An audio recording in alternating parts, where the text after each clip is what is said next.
Եվ այսպես, ինչու հայերը ոչինչ չեն սովորում քրդերի սխալներից։ Հարգելի հեռուստադիտողներ, այնինչ այս օրերին, այս շրջանում ընդհանրապես տեղի ունենում Սիրիայում, պետք է լրջորեն ուսումնասիրվի Հայաստանի քաղաքական վերնախավի կողմից, որովհետև այն քայլերը, որոնք իրականացրել են Սիրիայի քրդերը եւ այն թե ինչ եղավ Սիրիայի քրդերի հետ, դա պետք է դաս լինի հայկական քաղաքական վերնախավի համար, իդեպ նաև նշենք հետևյալը արդարության համար, թե իշխանական վերնախավի համար, թե ընդդիմադիր որոշակի վերնախավի համար։ Հիմա եկեք մանրամասն վերլուծենք, թե վերջին օրերին ինչ տեղի ունեցավ,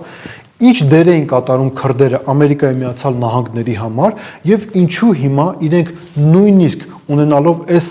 աստիճանի լոյալություն ամերիկյան վարչակազմի նկատմամբ դուրս են գրվել ամերիկացիների կողմից տարածաշրջանային գործընթացների համատեքստում։ Տեսեք, երկար տարիներ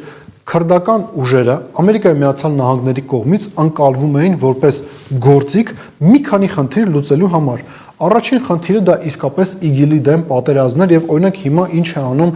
Սիրիայի նոր նախագահը, նախկին ահաբեկիչ Ջուլանին, գրավելով այն տարածքները, որում նախկինում եղել էին քրդերը, իրենք մտնում են այն ճամբարները, որտեղ պահպանվում էին ԻԳԻԼ-ի գրոհայինները։ Այսինքն քրդերը իրենց այս խնդիրը շատ լավ կատարում են։ Երկրորդ խնդիրը, որը քրդերը շատ լավ կատարում էին, իրենք խոչընդոտում էին Բաշար Ասադին, թույլ չէին տալիս, որ Ասադի ռեժիմը վերահսկողություն սահմանի ամբողջ Սիրիայի նկատմամբ։ Եվ երրորդ խնդիրը, որը իրենք հիանալի կերպով լուծում են, իրենք թույլ չէին տալիս, որ Իրանը դեպի միջերկրականցով ցամաքային միջանցք ստանա։ Թվում էր, թե սա մի իրողություն է, գործընթացների տրամաբանությունը այնպիսին էր ըստ քրդերի, որ իրենք երկար ժամանակ համագործակցում էին Ամերիկայի Միացյալ Նահանգների հետ եւ կարող էին շարունակել համագործակցել, բայց պատմությունը մի փոքր այլ տրամաբանությամբ զարգացավ, ի հայտ է գալիս նոր գործոն Թուրքիայի կողմից աջակցվող նախկին ահաբեկիչ, թեպետ այստեղ հարց է առաջանում ահաբեկիչները նախկին լինում են թե չէ, Ջուլանին։ Ինչ է նա անում, նա գրավում է իշխանությունը Սիրիայում եւ ինքը իրեն առաջարկում է Ամերիկայի Միացյալ Նահանգներին որպես գործիք Իրանի դեմ գործողություններ իրականացնելու համար։ Իդեպ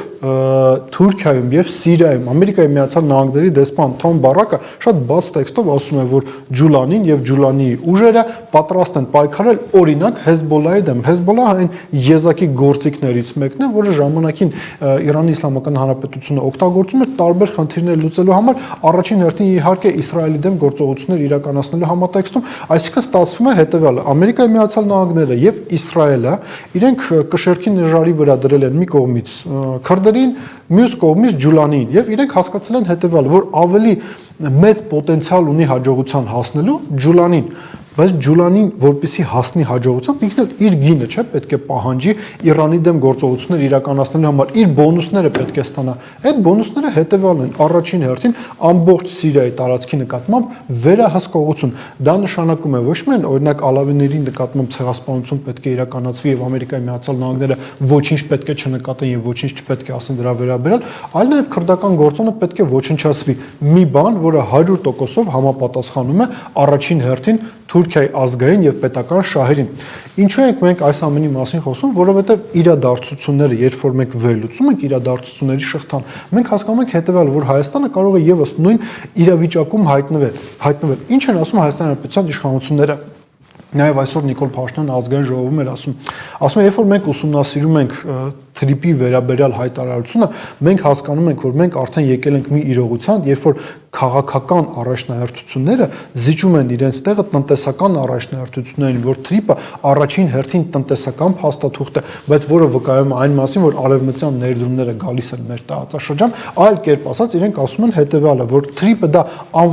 անվտանգային երաշխիք է, որովհետև արևմտյան բիզնեսը, արևմտյան քաղաքական որոշակի նաև շրջանակել եկել է մեր տարածաշրջան։ Նույնը մտածում էին նաև քրդերը, իրենք հավանաբար մտածում էին նաև հետևյալը, որ դա անվտանգային առումով ոչ թե պարզապես երաշխիք է, այլ երկաթ բետոնե երաշխիք է այն, որ իրենք ամերիկացիների հետ համագործակցում են, որ իրենց անվանում են Սիրիայի դեմոկրատական ուժեր, իրենք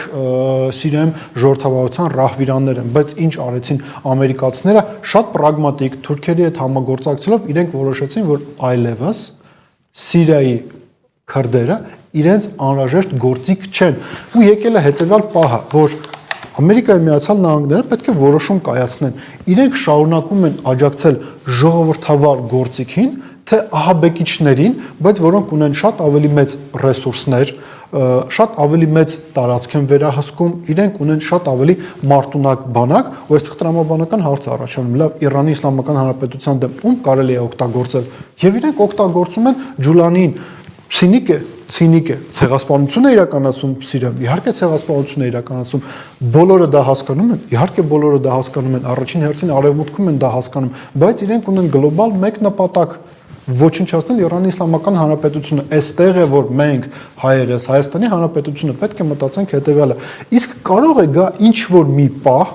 երբ որ Ամերիկայի Միացյալ Նահանգները պետք է ընտրություն կատարեն, որպես Իրանի դեմ գործողություններ իրականացնելու գործիք, ինչն է ավելի արդյունավետ, Հայաստանի Հանրապետությունը Նիկոլ Փաշինյանի ղեկավարությամբ, թե թուրք-ադրբեջանական տանդեմը, ու այստեղ նույն Ջուլանի օրինակով հարց է առաջանում Իրանի դեմ գործողություններ իրականացնելու համար Թուրքիան եւ Ադրբեջանը ինչ բոնուսներ են պահանջելու Ամերիկայի Միացյալ Նահանգներից, իսկ կարող է լինի մի իրավիճակ, որ ինչպես քրդերին օգնելու համար ամերիկյան նավերը չհասան Սիրիա,